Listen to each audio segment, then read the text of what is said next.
My brother. Peace. How you doing, brother AV? Good morning. Good morning. Good morning. My brother, community activist, author, the one and only Minister Deric Muhammad. Man, it's kind of another somber morning we have to come together, but usually when we come together, it's about justice and dealing with injustice in our community. What can we say about our own Houstonian, George Floyd? Of course, we, like everybody, has saw the injustice that took place in Minneapolis. When we lose a brother like this, it's tough, man. You know, it's tough to deal with when we see this injustice in America. But what was the first thing that came to your mind when you saw that yesterday? Well, brother AV, when I first watched the video, I have to admit that I was not prepared for what I was about to see. And so as the seconds began to tick through the video, I'm saying to myself, I know that what I'm thinking is not about to happen. Right. And at the end of the video, when I saw them take his lifeless body, this black man's handcuffed. So he's all but no threat to you at all. He doesn't even have free hands. Right. And to listen at our brothers and sisters on the sidewalk, it's one thing for you to say that you didn't know that you were killing the man. Right. But they were telling him he can't breathe. His nose is bleeding. He's lost consciousness.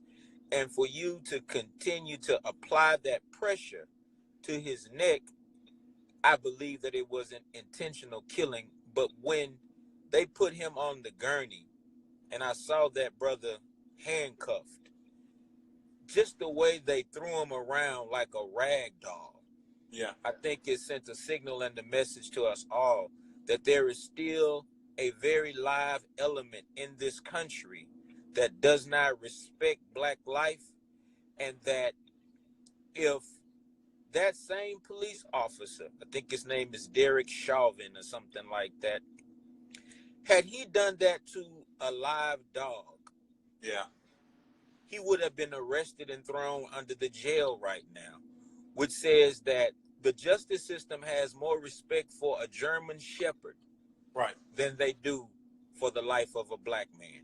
Yeah, we remember how they did Michael Vick. I mean, you know, sent Michael Vick to prison. Over dogs. You understand what I'm saying? Yeah. And that is the reality. I'm not gaslighting. I'm giving you the reality. You know what I'm saying is true. You let a police officer or anyone take their knee and apply that kind of pressure to a canine's neck. Yeah. It wouldn't be 24 hours before he gets arrested. And so we're at the point now where the mayor of Minneapolis, he came forward and gave an impassioned plea for justice. They fired the 4 officers. Yeah. But my brother Justin, the lawyer, wrote something on Instagram yesterday that stuck with me. He said, imagine if you could go to work and kill somebody on your job, and the only thing that happens is you get fired. Yeah, yeah. I mean, think about that. Yeah. So those officers have been relieved of duty. Right. But George Floyd has been relieved of life. Yeah, yeah. That's not justice. It's not even close. Yeah, it's not justice at all. Like you know, like I know, you can get relieved of duty and be reinstated. You can get relieved of duty and you can relocate to another county or another city and get another job. But what we're looking for at the end of the day, what America is crying out for, what Black America is crying out for, is justice. Because how do we go from how do I want to say this? From somebody basically calling and saying he looks like the person who's been writing fraudulent checks. Mm-hmm. He looks like a person who's high in the car, who gets out of the car, as we seen with the video, no resistance. So all of a sudden now you're telling me the tactics that you implement on him is you keep your foot on his neck when everybody around you is saying, as you alluded to, that he can't breathe. How do we get from that? From somebody calling in to George Floyd, Big Floyd being dead? The only thing I could think of is that that police officer already had a perception of George Floyd before he even met George Floyd. Yeah. He already saw him as a suspect and not a prospect. So it was the mentality of the officer that needs to be examined, if you will. It really doesn't need to be examined. We know No. what that is. He No. killed him. Yeah. The knee to the neck move is a jujitsu move that when they teach it to you, they make sure that they emphasize that you can kill somebody. Right. If you apply a certain type of pressure. And then there's a certain pressure point within the neck. Yeah. That you have to apply, this thing on in order for you to cause the person to lose consciousness. At some point, I really believe that officer went into a trance. Yeah. And when I call him an officer, I'm being merciful, because in truth, he's just a sorry excuse for a human being. But he knew what he was doing. He had at some point intentions on killing that brother. He couldn't stop himself. He just couldn't stop himself. And when you really look at what the picture symbolically represents, it represents where we stand, particularly as black men in this country. The criminal justice system has not worked for us. Right. And people are saying, well, we need criminal justice reform. How can you reform what was never formed to work for you in the first place? W.E.B. Du Bois says that you can't get justice from a system that was never built to give you justice in the first place. So that knee that was on Brother Floyd's neck reminded me of the system. Mm-hmm. And how it's been applying pressure to our necks for 465 years. Yeah. And the goal is to choke us out. Right. But I feel a different spirit in the air right now, Brother AV. I feel like this was really the straw that broke the camel's back. Yeah. Yeah. That's where we are with it. The question is asked, what is the responsibility, if any, of the police officers, especially those that were around him? And then, Brother Deric, you and I know that we have good cops, because we all have, whether there's somebody in our family, somebody in our community who's a cop, we have good cops that are a part of our policing in our cities and around the country. But what is their responsibility to speak out on it? Because a lot of times you don't have a lot of people speaking out on the procedures, the policies, and what's being done to our black men and women in this country. They go silent. A lot of them, they go silent. They don't say anything. You don't have anybody speaking out against the force. Their responsibility to speak out against corruption and brutality in law enforcement is a very huge responsibility. When you raise your right hand to become a quote-unquote peace officer, and you can't call yourself a peace officer and be a killer at the same time. Yeah. But you swore to protect and serve. The first thing you should be trying to protect is human life. Right. Human life. The one officer, he was of Asian descent. He's sitting up there arguing with the people who are trying to tell him, go over there and intervene. Do something. This man is dying. Do you know what he said to them? He told them, say no to drugs. Yeah. Say no to drugs. Now, if that wasn't a sign that that community had already been stereotyped in the first place, I don't know what was. Yeah. And so we're at a critical point where I do believe that we have decent human beings who are police officers. But if you will allow yourself to be party to something like what happened to George Floyd, and you won't lift your voice up against it, then what happens is, even though you started off as a decent human being, the more you allow yourself to watch and not speak out against that, you yourself become corrupt as well. Yeah. And so police officers who consider themselves good people, they're at a crossroads too. Right. That their voices should be the loudest. Yeah. Because you're gonna get painted with the same brush if you're silent. And it's going to make for a dangerous environment for everybody. Yeah. And that's what you hear a lot of times. You hear about racial wars.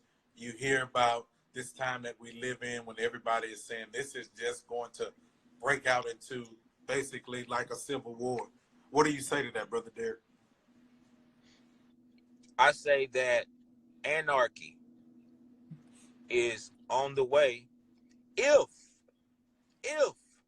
something is not done. Something, they say that the definition of insanity is continuing to do the same thing over and over and over again and expecting different results. Black people have protested silently. Right. Black people have used civil disobedience to voice our concerns. We've gone the political route and voted in mass. My question is, and this is the question to the American government, what are you trying to get us to do? Right. I mean, Grandmaster Flash, you remember that fella? Yeah. Back in the day, he had a song. He say, "Don't push me." Yeah, because I'm close to the edge. Yeah. I'm trying not to lose my head. My head. Yeah. And we just keep getting pushed. I mean, we haven't even gotten the chance to process what happened to Ahmaud Arbery. Yeah. Yeah. We're still trying to process. And Breonna Taylor as well. Thank you for bringing up Sister Breonna's name. We don't want to forget Sister Breonna. Yeah. And so right now, I'm very concerned about the collective mental health of my people, because the Honorable Elijah Muhammad said it like this. He said that injustice can cause a mental imbalance in the brain. Right. And cause you to do things that you thought you'd never do, because it comes a point where you would just rather die than live under tyranny. Yeah. And so we live in very serious and dangerous times. So the leadership in this country needs to try to send a signal and a message that if Black people have never gotten justice before, we'll get justice this time. And the only thing we can do is hope that can calm things down. But you can't urinate on our leg and tell us it's raining anymore. No. I mean, we see with the recent incident with Amy Cooper, who clearly, as she's walking her dog in the park, being confronted by an African-American brother who says, your dog is supposed to be on the leash. She calls the cop and says she's being threatened by an African-American man. Clearly, she's in the wrong. She's broken the law. Peter basically comes. She just adopted a dog. They take the dog because she's dragging him around. They take the dog from her. She loses her job. That's it at the end of the day for her. The dog is taken. She loses her job. But she's still free to walk around. But she basically broke the law. You have somebody who's in our brother George, who has not broken the law, who's not here today, who was not resisting arrest, who's not here today. This injustice in America, we're seeing more and more every day. Yes, and I believe that we are at a breaking point. We are. Something has got to give, because you could have a stray dog that lives in your house, bro. That stray dog is only going to allow you to kick him so many times. Yeah. And the way that it's done, like when you look at the way that officer literally lynched George Floyd, if you look at the expression on his face. Mm-hmm. It was almost like it was an aphrodisiac. He was enjoying that, bro. Mm-hmm. He was enjoying it. Now, he might look back and realize that he blacked out at the moment. Yeah. But, and then there was another thing that I saw at play. He's got his foot on George Floyd's neck. George Floyd is saying, help me, help me, help Right. me. The people on the sidewalk are saying, man, get your damn foot off his neck, you damn bum. Yeah. Get your foot off his neck. The police officer felt like, you know what? I'm the authority here. Right. I'm the authority here. What do I look like? Listening to what these N-words, have to say. You don't tell me what to do. I tell you what to do. And there's a God complex that needs to be addressed among law enforcement officers. Like, I know some police officers who are decent human beings, but even some of them, they still got the complex. Yeah. And I have to, check them. But we at a breaking point, brother. Yeah. And it's nothing to play with. It's very, very serious, because what I'm hearing from the people is moving from people no longer wanting justice, and people are wanting revenge. Yeah. Yeah. So on that, brother Deric, what should we do moving forward? Because you and I come from we come from a generation where we believe, because we come off of our forefathers, we believe in protesting. We believe in standing for justice. We believe, because there's a spiritual aspect to you and I, we believe in praying for wisdom. What can we do moving forward in this area? Because I believe that everything plays a role. I believe prayer does. Social media, I believe we got to get involved. I believe we got to affect the, our justice system from a legal standpoint, from the law standpoint. We got to go after our local judge. We got to go after our state. We got to go after the federal. What can we do moving forward? Well, you basically just ran down a laundry list of categories that we need to address. But I'll capsulize it in this statement right here. You should never be more angry than you are organized. Yes, sir. Never be more angry than you are organized. Don't get me wrong. We have a right to be angry about what happened to George Floyd. There's a such thing that's called righteous indignation. Right. And even in the spiritual world, it is excused. In other words, you have a right to be angry. However, whenever you are more angry than you are organized, then that disorganized anger becomes self-destructive. It's the difference between having what is called a wildfire and what they call a controlled burn. Yeah. Yes, sir. You understand what I'm saying? Yeah. And so we must organize our disenchantment.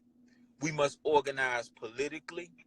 We must organize our neighborhoods and start to police our own communities. We must organize and make certain that our children are getting the proper education that they need. America's educational system is failing. It's just failing. And how should I say this, Brother AV? In our organizing, what we have to do is we have to re-examine the way we see ourselves. Right. See, our success is not wrapped up in how white people see black people. Our success is wrapped up in how black people see black people. Yeah. And we can't on one hand say that we respect black life, but at the same time, we don't address it when black life is being taken by black people. You understand what I'm saying? Now I'm not comparing a black man killing another black man with a police officer killing a black man. Right. Those are apples and oranges. Right.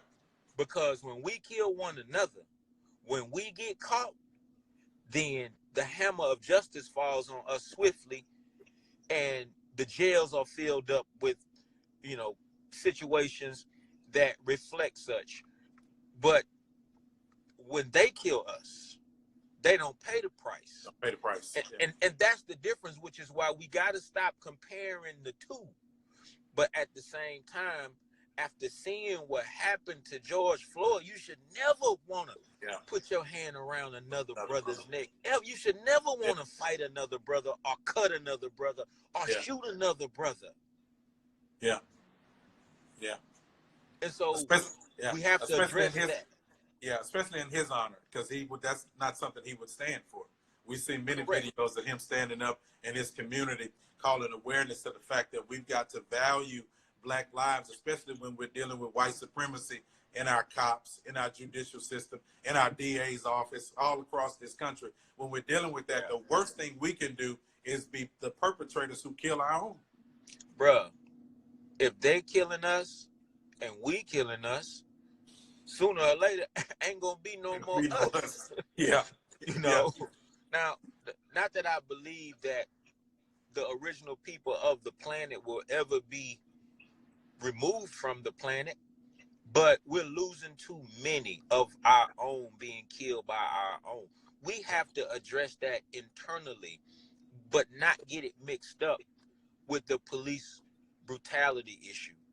And so we got some organizing to do, because if we go back to business as usual, then George Floyd died in vain.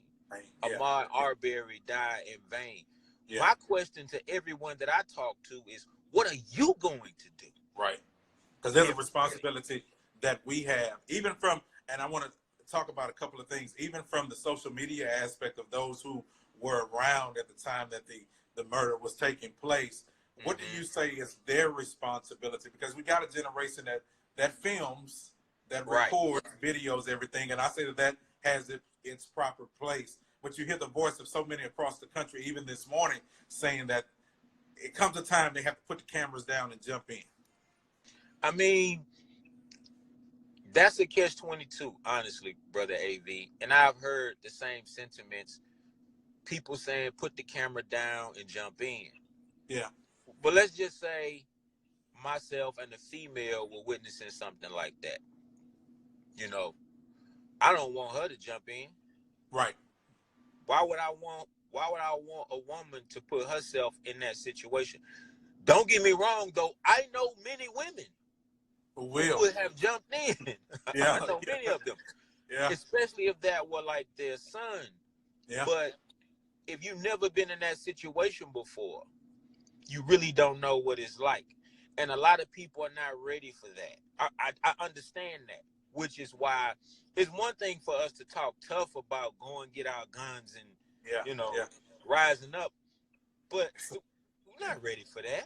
Yeah, it's another thing in the situation. Right. Now, I've been in situations like that before, and I've been trained on how to respond in situations like that. But I know others aren't. So if it's me and there's a black woman beside me, film it. Because think about it. Had they not filmed it, then maybe, just maybe, we wouldn't have the truth of what happened. Oh, yeah. Now, one thing about these cameras don't lie. No. So I was glad that someone did document it. Yeah. Because it would have been their word against George Floyd's. And George Floyd would not have been here in order to tell the story. So I agree with the filming, but at the same time, I don't think that I could have stood there and watched them kill that brother like that. I just don't think I could have done. Matter of fact, I know I couldn't have. Yeah. When it comes to, and just before we get out of here, when it comes to, and I know you do a great Black Male Summit that speaks to the purpose, the wisdom, the strategy to help us to bring up our young Black males across the country. You do an awesome job with that. Speaking to the parents this morning who are in fear, especially when it comes to their child interacting with police, what advice would you give to them, Brother Deric? Because we've all been pulled over for many reasons, tail lights, whatever, speed, whatever. just Yes, sir. racial profiling. But what do we say to the parent who's in fear this morning, and give some tips on how they can tell their kids how to interact when they're being pulled over by authority? Well, that's a very good question, Brother AV. First of all, the thing that you don't want to do is be afraid. Yeah. The Bible tells us that God does not give us the spirit of fear. That don't come from God. And if it doesn't come from God, then it shouldn't come from parents to children. So you teach and you train your sons and daughters, don't be afraid. Remain calm. You know, swimming is an exercise that teaches the human being to remain calm. Right. And in teaching them to remain calm, you prepare them for what it is that they might run into. And I'll tell you what I tell my mentees. When you get pulled over, remain calm. When the officer comes up to the driver's side window or whatever, you make eye contact. If he has on a badge, let's just say his name is Officer White, no pun intended. You begin to use his name immediately. How you doing, Officer White? You're letting him know that I can not only identify you physically, I know your name. Right. You know, be polite. Be polite. Yes, sir. Oh, no, sir. I say yes, sir, no, yes, sir, no, sir. Not just to police officers. Yeah. I say the same thing to 15-year-olds. Yeah. But you be respectful, not because that's a weakness. You being respectful because you're being intelligent. Yes, sir. And being respectful, you're commanding respect from him or her, right? Whatever they ask you to do, as long as it does not conflict with your beliefs and your religion, just do it. You know, the ultimate objective is to get the hell out of there. Right. That's the ultimate objective. Now, since we love to handle these phones, the best way to get through a stop is, let's say you're a 17-year-old and you drive and you get pulled over by the police, you immediately call your parents. Number one. You get somebody on the phone. Set the sir. phone down. But you get somebody on the phone so that someone is listening to that encounter. And when the officer knows that someone is listening to the encounter, then he is least likely to do some old evil, madness. He may even had it on his mind, but you let him know that you're intelligent. Now, if he violates your rights, get out of there. Yeah. And call Brother Deric, Brother AV in the morning. We coming. Okay? Yeah, but the objective is to go home. But if you ever find yourself in a situation where you know that you've handled it to the best of your ability and you are physically attacked, I do believe that even in I'm going to call them extreme circumstances like that, we must teach our children how to defend themselves. Yeah. My brother for life, Brother Deric Muhammad. How can everybody follow you and keep up with you? Give your Instagram handle. Man, love you, bro. Hit me up or follow me at Deric Muhammad. That's DericMuhammad. And one more thing. You spoke of our Smarten Up Black Male Summit. Yes, sir. We had to reschedule the summit due to the coronavirus epidemic. However, we are going to have the summit Father's Day weekend. That is January. Excuse me, not January. I'm already in 2020. I'm ready for 2020. I'm already in 2021. Don't rush it, brother. Yeah. June the 20th. Yes, That's sir. a Saturday, the day before Father's Day. Bring your sons, bring your nephews. Now, we'll also be live online this time, AV, because we don't know what the social distancing regulations are going to be at that time. Right. But whatever they are, we plan to follow them. Yeah. And for those who can't actually make it to the Shrine of the Black Madonna, then you can just catch it live online. But the work that we do to empower Black males is not a work that we can allow any pandemic to stop us from doing. our boys and our young men need it now more than ever. Yeah. And it's time to get back to work. It's an awesome thing that you want your sons to be a part of, and I recommend it. And of course, I'll be out there with you, my brother, and I'm looking forward to it. And we're gonna do this again because we can't let this fire go out. We got to continue to keep our voices and our faces before the people. So we're going to do this again, Brother Deric, in a couple of weeks and kind of measure and see where we are and make sure that the cry, the sound, the voice, the energy has not gone out, and we just don't move from one situation to another and forget about the lives of our brothers and sisters who have been murdered in this country. So I appreciate you, Brother Deric. Love you. Thank you for having me, bro. Love you, man. Peace.